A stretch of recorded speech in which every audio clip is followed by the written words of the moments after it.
Hello everyone, আসসালামু আলাইকুম। সবাই কেমন আছেন? আমি ভালো আছি। তো আজকে আপনাদের জন্য ছোট্ট একটা রেসিপি নিয়ে আসলাম, সাথে একটা আলুর রেসিপি আর একটা পিঠা রেসিপি। তো আমি ভাতটা আগে করে নিছি, চাটা একটু গরম করে নিছি খাওয়ার জন্য। এখন তাহলে চলুন রান্নার পাশে চলে যাই, চাটা খেতে খেতে। তো আজকে আমি রান্না করব আলু দিয়ে ডিম দিয়ে রেসিপি, খুব সহজ নিয়মে। আর এটা গরম করে তেলটা দিয়ে দিলাম, পেঁয়াজটা দিয়ে দিলাম, ভালো করে নেড়ে ছেড়ে নেব। ভালো করে নেড়ে ছেড়ে নিয়ে এখানে দিয়ে দিলাম আবার টমেটো। তো এখন দিয়ে দেবো আমি মশলা হলুদ, এটা হচ্ছে গরম মশলা।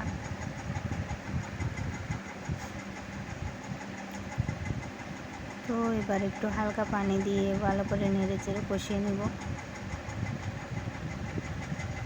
ভালো করে কষিয়ে নিলে রান্নাটা গন্ধটা চলে যায়। আমি দিয়ে দিলাম এখানে কলা পাতা। তো আমার কষানো শেষ, এখন দিয়ে দিলাম পাতলা পাতলা করে আমি আলু কুচি করে রাখছি, দেখুন কেমন করে পাতলা করছি। তো আলুগুলো দিয়ে দিলাম, ভালো করে নেড়ে চেড়ে মিক্স করে নিব, যাতে ভালো করে মেশানো হয়, মশলাগুলো আলুর সাথে মিক্স হয়।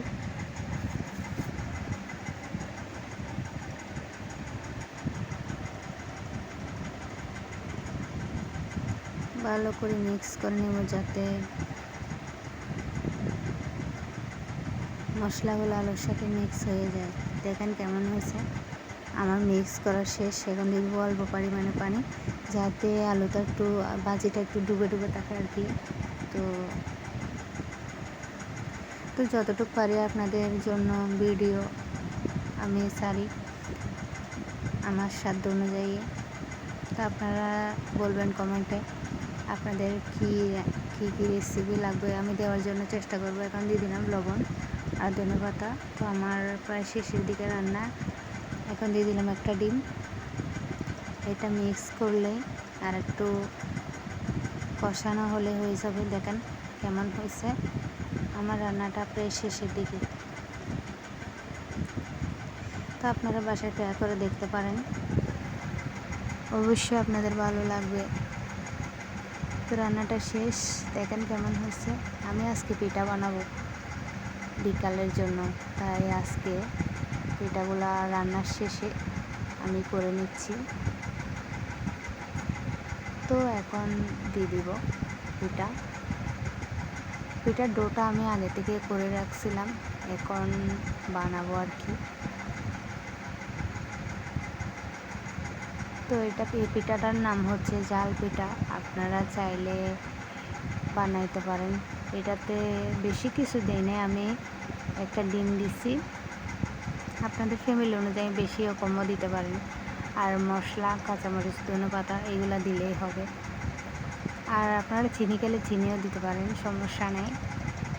আমি চিনি ইউজ করি নাই এখানে।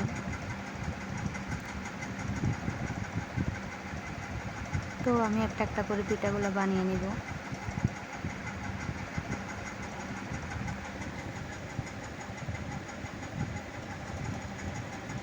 তো অবশ্যই আমার চ্যানেলটাকে আপনারা প্রতিদিনকার মতন আজকেও বলতেছি লাইক কমেন্ট শেয়ার করবেন।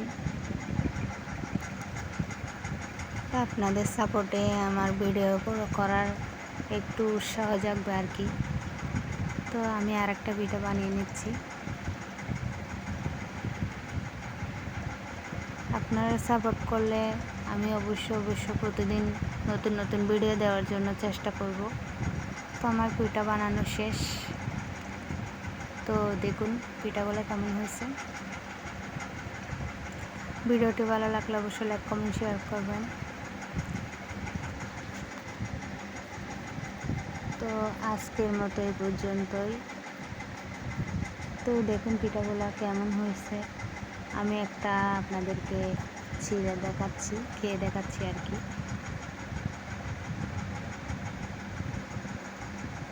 পিঠাগুলো গরম তো মানে ধরা যাচ্ছে না আর কি, তো এখন করছি এই জন্য। আল্লাহ হাফেজ।